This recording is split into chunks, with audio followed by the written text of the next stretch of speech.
in, but we want to be respectful of everyone's time. Please note that this is going to be recorded and will be available on our website within the next couple of days. Takes a little time to get it downloaded and reposted, but we will get this online. We start every single presentation and anything we do at NIFO, we talk about our mission, our vision, and our values. When Pam and I and the DED team and everyone was working on the QAP, we specifically like to think about commitment, integrity, collaboration, innovation, and stewardship. Our agenda today is going to be fairly streamlined. We'll introduce everyone on the call. We'll do a quick overview of the changes, which we didn't really make any policy changes this year, but there were a few things that were procedural that we did change. Quickly go over the NIFA website and the QAP documents, the submittal dates, some helpful hints, and then if the Nebraska Department of Economic Development has any updates or anything like they'd like to share, we will make certain that they have an opportunity to fill us all in. So first, I'd like to introduce myself. My name is Sarah Dakota. I am the Low-Income Housing Tax Credit Allocation Manager. And then I will toss it over to Pamela Otto. Hi, I'm Pamela Otto, and I am the Low-Income Housing Tax Credit Assistant Allocation Manager. Cassandra, do you want to introduce yourself? Yep, can you hear me? Yep. Okay, I'm Cassandra Stark, and I oversee the National Housing Trust Fund program with DED. And then I think Michelle is on the call.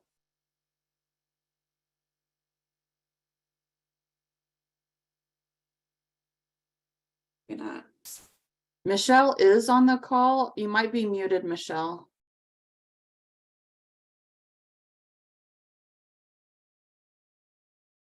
Well, I think a lot of you know Michelle Grimes. Her contact information will be available at the end of this slide, but she works with the Department of Economic Development and is she handles the home program.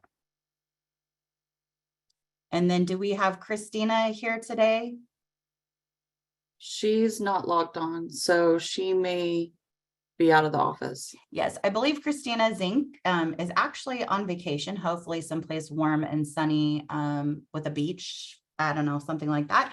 But she is the representative from the Department of Economic Development that handles the housing side of Community Development Block Grant DR. And again, her contact information will be available as well. I know that we have some additional staff from NIFA on the call. Thank you all for joining in and listening along. We appreciate it. And thank you all for being here today. We'd like to go over next just a few changes with the 2024-2025 QAP. Our CRANE process has changed a little bit. We clarified some language and then really strengthen our language regarding readiness of a development.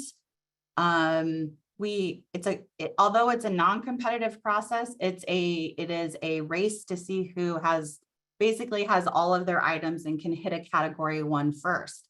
And our goal is to make it that, when a development has hit a category 1, that they are shovel ready and ready to move forward. So we added a little bit of language around that. And then one of the major points categories for our competitive rounds is waiving the right to a qualified contract. So we did include the waiving the right to a qualified contract is actually a requirement of being part of our CRANE program. Tenant and family opportunities. You'll notice that, and I'll mention this probably time and time again, we did not change the number of points available, but we did choose to offer some different ways to get points. And one of those is design standards. So we have included options for providing additional accessibility points. And with our goal of supporting the state of Nebraska's Olmstead plan. So there's an option there. We've added some amenity options for points for ceiling fans, one parking stall for each designated unit in a parking garage. We outlined some requirements on the number of washers and dryers in a community laundry room. We hadn't had that requirement before, but we had a couple of developments that made us concerned that when there was no washers and dryers in the units, there weren't sufficient laundry facilities in the community space in order to really assist the residents. So we did kind of put some actual parameters in place there. Another focus is adding additional low cost, what we hope will be high impact supportive service options that really emphasize collaboration. One of the ones that we're really excited about at NYFA is nebraska.findhelp.com. It's a free service that is a website that will provide referrals for residents. So a property manager can have a login, and if they have a resident that is having trouble paying their rent or maybe has needs some mental health support, or is having trouble with groceries or anything like that, the property manager can speak to the resident, go in and log in, and then provide a referral so that the resident then knows who that they can talk to. And the great thing about that is that all of this is tracked. So we do not believe that it'll be a burden for the property managers to track this supportive service. So we're really excited about that addition. We also added an option for monthly rent reporting services, with the idea that those monthly rents being paid on time to credit bureaus will help increase credit scores, thereby providing additional opportunity. For example, if someone eventually is working towards increasing their credit to eventually purchase a home. Also, we had a couple of suggestions for tax preparation services. And again, we envision this being a collaborative thing. We don't expect the property manager to know how to prepare, assist in preparing tax returns, but we would envision this as a partnership with a nonprofit in order to provide this service. And then family developments. In the last QAP, we added incentives for adding units that were 4 bedrooms or larger. And what we realized after a lot of public comment, focus groups, and just general conversations is that our size requirements for those 4 and 5 bedrooms were out of line with what we had for our studios 1, 2, and 3 bedrooms. So we did reduce those maximum sizes in order to kind of keep everything more in line and probably more realistic with industry standards. Another section in regards to changes is coordination with local efforts and preservation of housing. It was added under preservation, added under conversion of public housing. We included under a choice neighborhood grant as an eligible category. And then we heard loud and clear that the leverage and collaborations points were a little challenging and difficult to achieve those points. So we initially had them at 5%. We lowered those to a starting point of 2.5%. They'll increase every 2.5% increase in leverage and collaboration. There'll be an additional 0.5 points available, up to a total of 4 points. And throughout this, please feel free to jot any questions in the chat. What our goal is to take questions, and if you don't feel comfortable putting them in the chat, that's fine. You can feel free to email Pam or myself after this session. And what we'll do is we'll take all those questions and put them in a FAQ to post on the website under the QAP, the 24-25 QAP section. If you could get those to us by tomorrow, that'd be great, because we'd really like to get our first FAQ posted in the next couple of days. We will continue to update it, but you know, timing wise, we'd love to have questions by tomorrow. Some additional changes with the QAP was the change to our efficient housing production. In the past, we used eligible basis to calculate our efficient housing production. This year, it will be total, or this next 2-year QAP will be total development costs, excluding land reserves and NIFA fees. In addition, previous QAP, we had made a change to our method of calculation if we do not have enough rehabilitation applicants in a pool. That change resulted in it had some unintended consequences and perhaps wasn't the most equitable calculation for those coming in for rehab.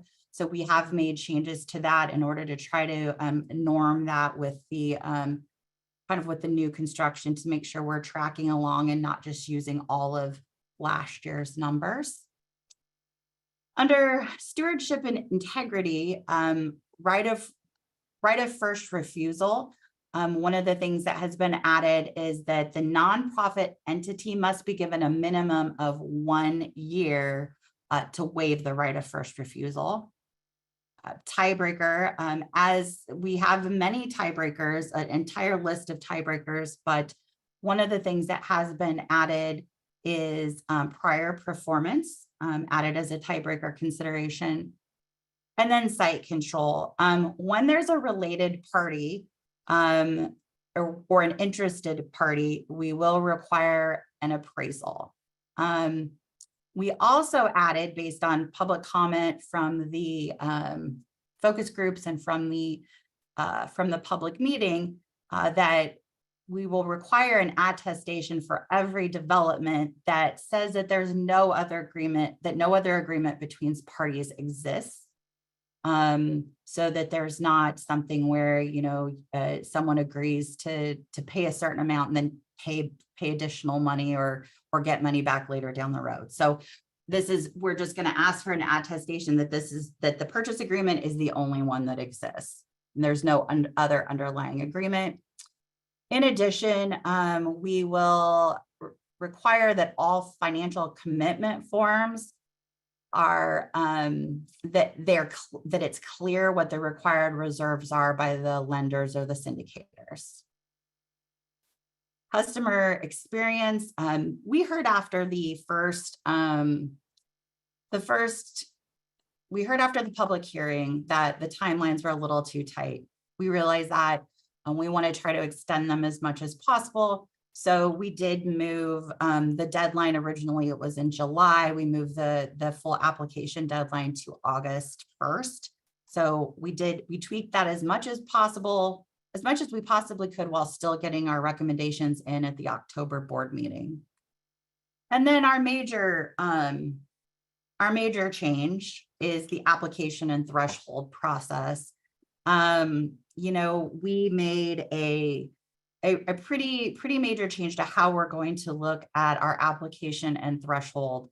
What we've changed to is now a full application is due, and then the scoring team, which is made up of NIFA and DED staff, will review the application and provide feedback on threshold items. And at that point in time, then there will be a threshold deficiency period that those items can be corrected. And that's just the threshold items, which are items 1 through 116. The other selection criteria, those cannot be corrected or changed. It again is just the threshold items. And our goal is to, over the last 2 years, we've noticed that we have a lot less applicants meeting threshold, which isn't what we want. We want to have applications to be able to compare against each other. That's part of our efficient housing production. If you don't meet threshold, those numbers can't be included. So it just limits our pool for our numbers. So we feel like this will give us a better, will ideally give us more applicants that actually meet threshold. And at the same time, will hopefully be more efficient for everyone involved. You'll notice that we did some general editing and formatting changes. One of the changes we made to really kind of keep an eye out for is on the exhibit 111 and the exhibit 100. It used to be that you had to have your architect list out all the square footage of all the units, and you were doing a lot of duplication of data entry. So we've now put all of that over into the exhibit 111, which is the pro forma and the underwriting document. But please note that there's a new little box at the bottom that of the unit information tab that has you put a summary of information in there. Other things that we changed, exhibit 206 and 207, the track record documents. We are not going to make you send those out anymore. It did not give us the information we thought we would get. And I don't think it was a useful or impactful process for anyone. So we have changed that. Another thing that we hear often about is the PHA referral commitment. In the past, the PHA had to actually sign off on it, and there were some that did not want to sign off on it. They didn't want to agree to anything. Now, all we need is that the PHA actually acknowledges receipt. So an email, a letter, anything like that, because they're not committing to anything. It's actually the developer owner that is. And then as we go through the application, I'm sure you've already noticed that there's a change in the order of some of the items so that it flows better. And we're really working on trying to avoid having you enter the same data multiple times. So there's continually going to be changes in that process over the upcoming QAPs. We don't want you entering things in multiple places. It's not efficient use of your time or ours to review it. So hopefully it'll work out for everyone. So now we'll go to the website really quick, just to give you a quick breakdown of the website, maybe.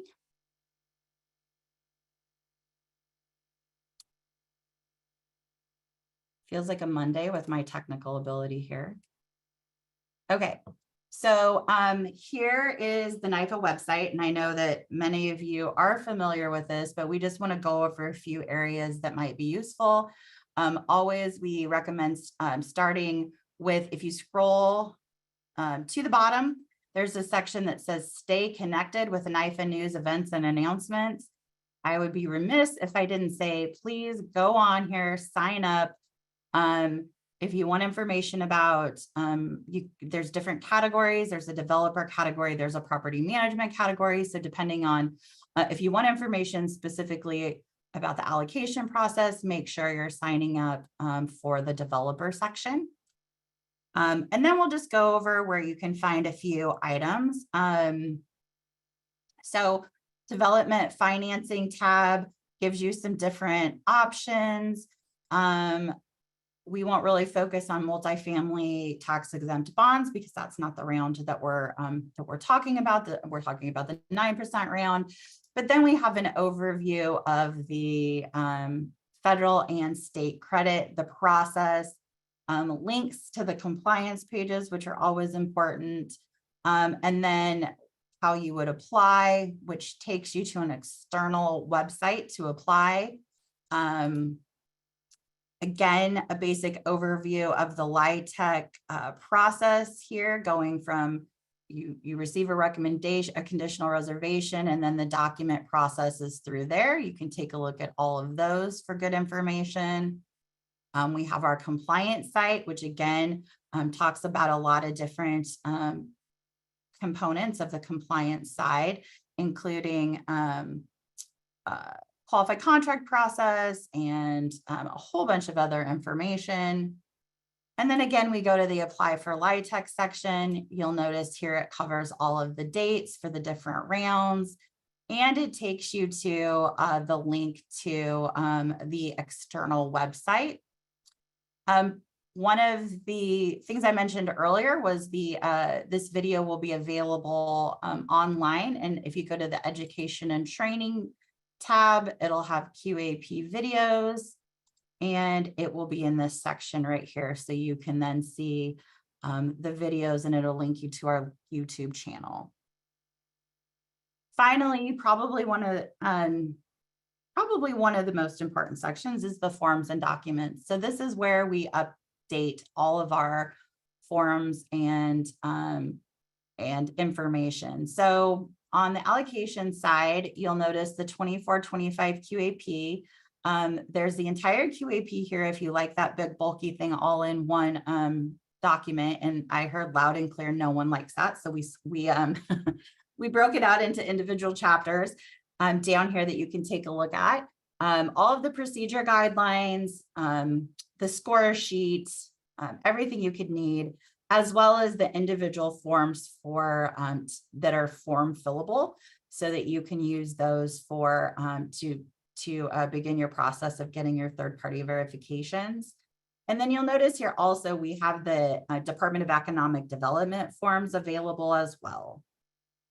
When it comes time to see who has applied, we update everything in this application list section. So you'll always be able to see who has applied for the different rounds. And then reservations, once they are made, you can find in the reservation section here. Again, there's links to all the specific different documents, processes, cost carryover, 10% test, cost cert, the CRANE program. But then there's some technical guidance and presentations. So over time, there's different board presentations and information you can find in this section, as well as in the board book section as well. You'll find some LIHTC general information and forms. So rent income limits, quarterly progress report, an active project list, so that if you want to see if there's any developments that are in a particular census tract, you can take a look at here, and just some general forms that you may need. And again, here's the whole section on compliance. So we will flip back over to the presentation. Go to the right one here. Sarah, do you want to just take questions at the end? Yeah, let's just do, we're almost through some of the things, and then we can take questions at the end for sure. You might want to put it in presentation mode. Oh, is it not in presentation mode? No. Okay, let's go back here. You mean everyone doesn't want to see my notes in presentation mode? No. Oh.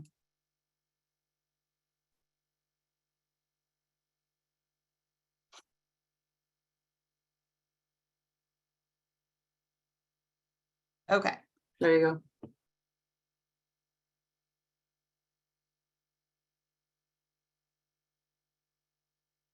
Okay, so next thing we have is the actual submittal dates for the 9%, the 2024 9% credits. As you know, we are moving towards forward committing a little bit earlier every year, but for this particular year, our full applications are due August 1st.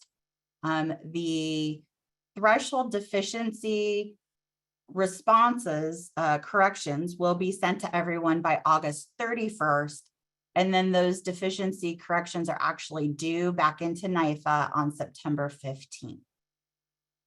All the scoring will take place, and then the reservations will be issued at the October board meeting.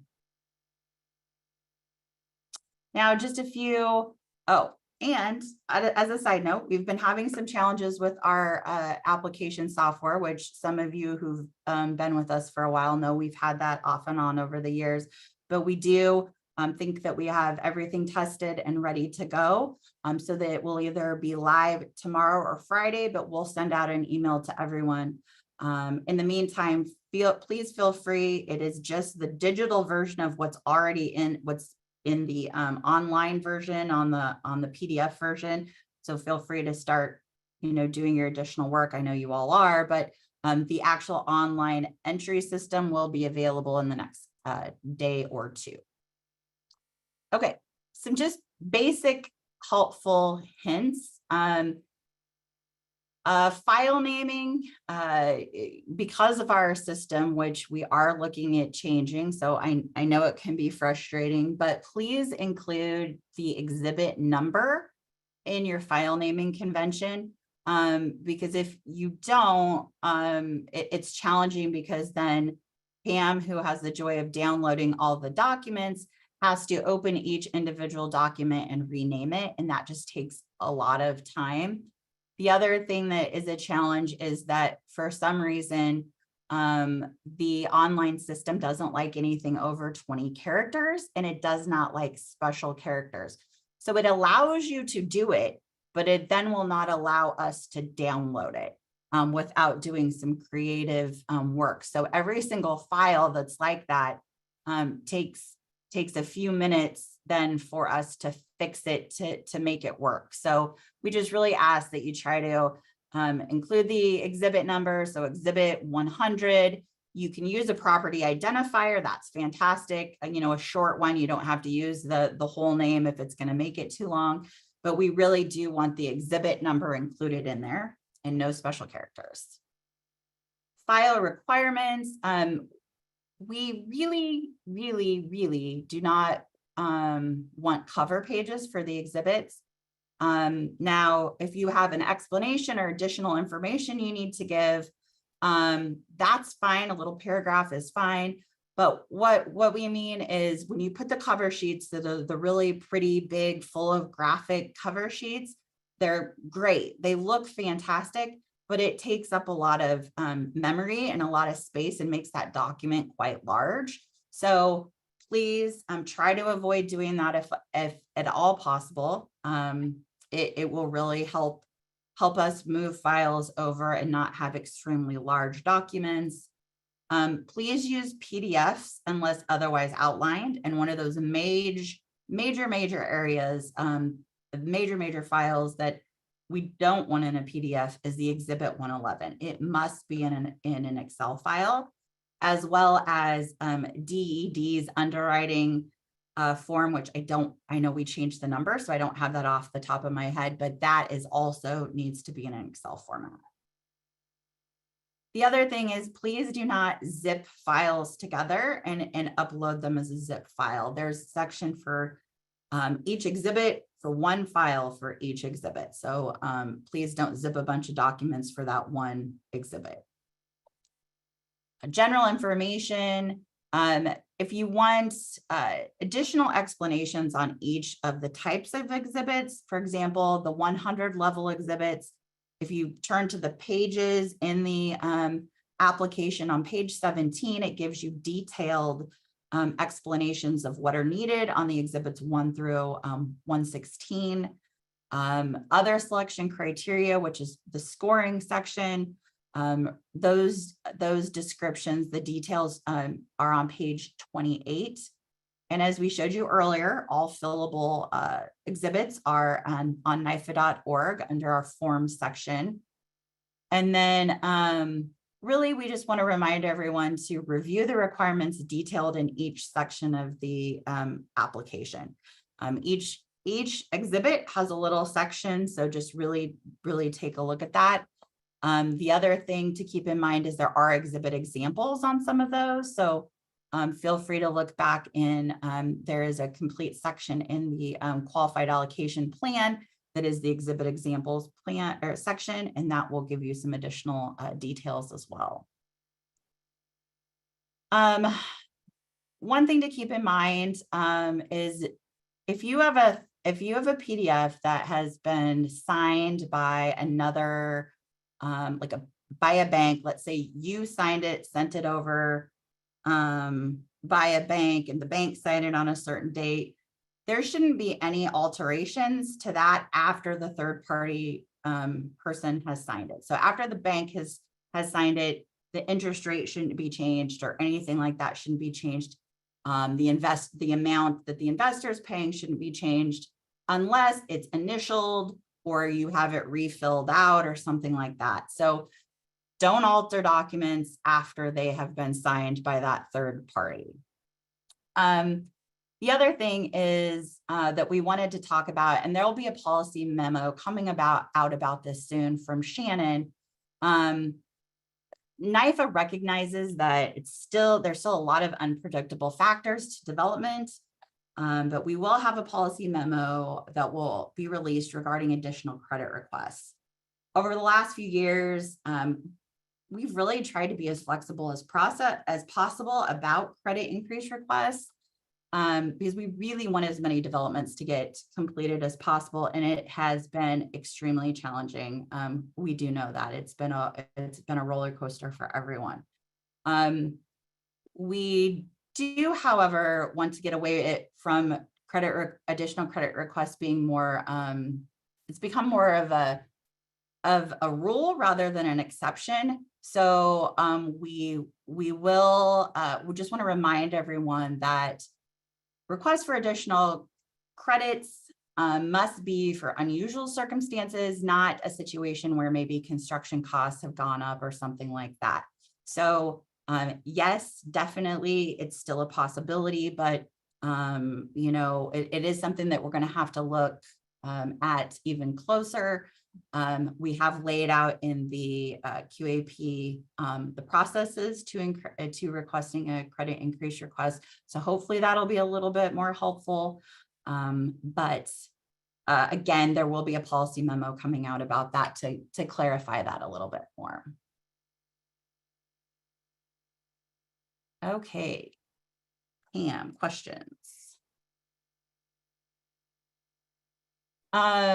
So the question on here is, can financial numbers, example 111, budget, loans, etc., be changed after threshold deficiency feedback on August 31st and threshold deficiency correction September 15th? Which the September 15th is the deadline for the threshold deficiency items. So nothing can be changed after that date.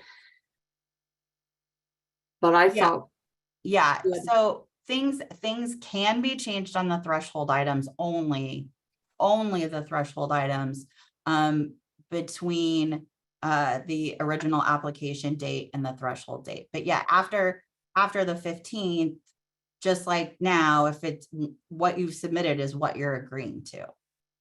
but I think they're asking, let's say they submit an application and there's nothing wrong with their threshold items. Oh, no.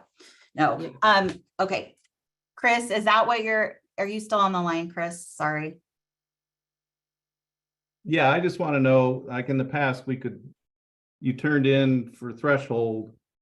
You got your threshold information back, and in the meantime, maybe something changed to where you added some costs, or, I mean, so at that point, maybe your credit ask is different.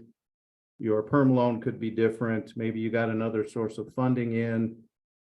And we were able to make those changes but after threshold and before the final application date. So does that still carry through to this new scenario? No, because the whole point of going to this new scenario is so we can speed up the process. So unless there's an issue with one of those items, no, I mean, nothing can be changed. The full application's the full application as you're submitting it. We don't have enough time to then re-underwrite everything on every deal to make and then rescore it. So again, we've heard from everyone for a long time that you want to see we want to award things sooner and sooner. So that's what we're pushing towards. So no, and we'll follow that up in writing and try to make that very, very clear in the FAQ, Chris. I appreciate the question. So even if it's, and even if it makes that project more efficient or something came in at the end. So once that application and 111 are turned in on August 1st, that's it. Then the only thing you're changing is maybe a definition or some sort of an exhibit language, and no changes to the exhibit 111. Yes, that's correct. Okay. And if you have some examples or some additional information you'd like to add about that, for us to address, please send it over.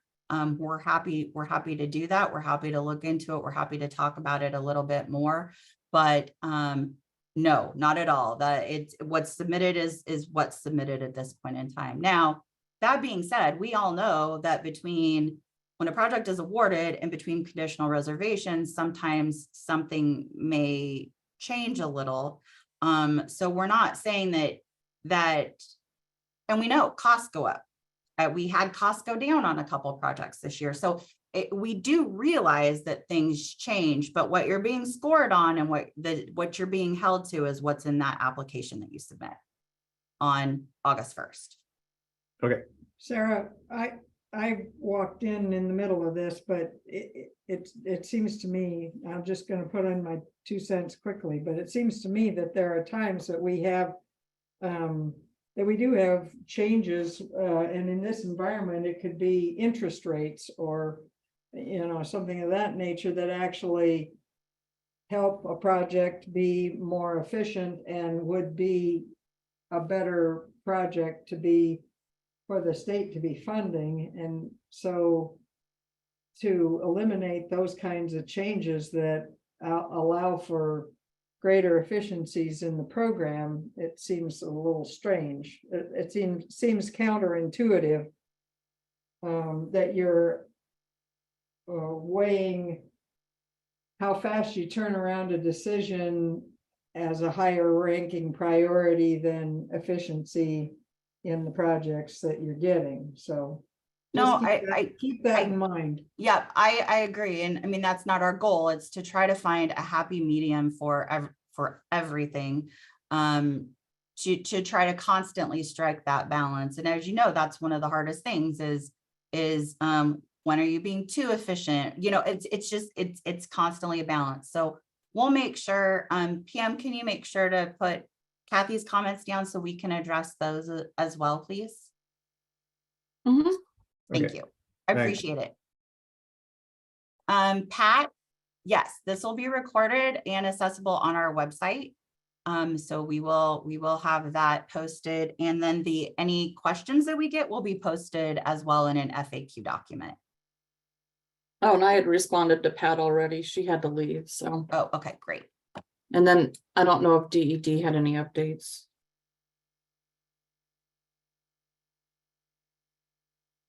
Michelle or Sandra. I thought Michelle was gonna, she must not be able to talk yet, but the only thing I really have is you're applying for or requesting HTF or home funds to get the site reviews in to us so we can get those returned.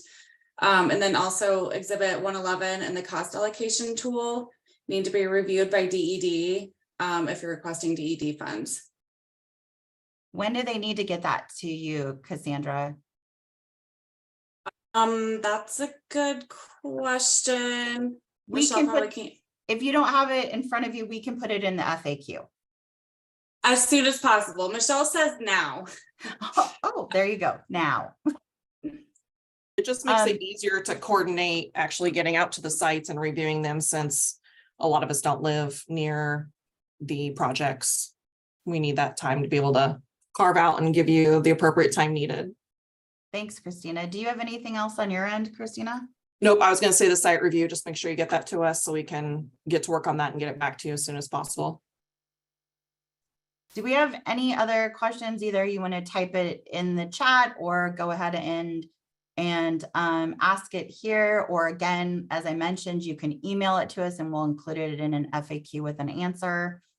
We just want you to have an opportunity to ask questions. Even if we don't have the answer right now, we'll make sure to clearly explain our answers, whether it's DED or NIFA.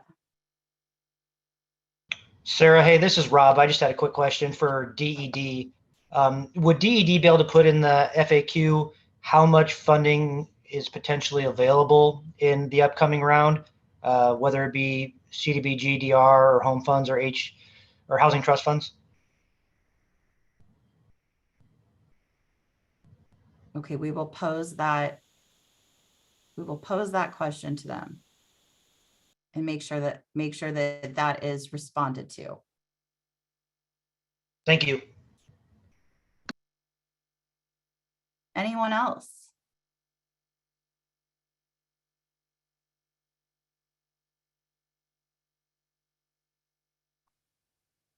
Okay, well, again, everyone, our contact information can all be found on the NIFA website, in the QAP. Many of you email us on a regular basis, so please don't hesitate to reach out with your questions and we'll get those included in the FAQ.